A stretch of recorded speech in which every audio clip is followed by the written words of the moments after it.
Ikaw ang panalo ngayong gabi. Wanlu!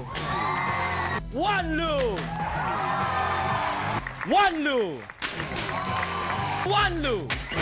Thank you very much. Wanlu! Wanlu! You have just made it to the Hall of Fame. Pero para sa akin, mahirap talunin si Wanlu. Sorry, right? You're a real hard act to follow, I have to say. Mahihirapan ang mga contestants. Thank you very much, Sheree. Presidente ng fan club mo. Magaling. Magaling magaling siya sumulat. Magaling sumulat. Magaling mag-deliver. Itong ventriloquism, at lalo na yung, pinantayan ko yung script mo eh.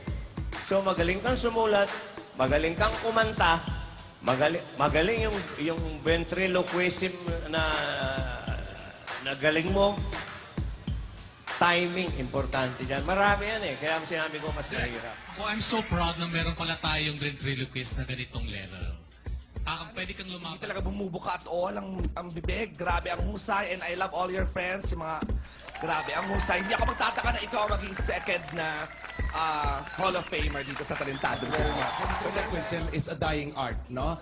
And to see somebody do it this good, hindi ka lang talentadong Pinoy, you're world-class quality. Thank you very much. Thank you very much, Rex. Fan Scouts, thank you very much. Wanlu! So here for a special performance, please welcome Talentadong Pinoy second Hall of Famer. Give it up for Wanlu!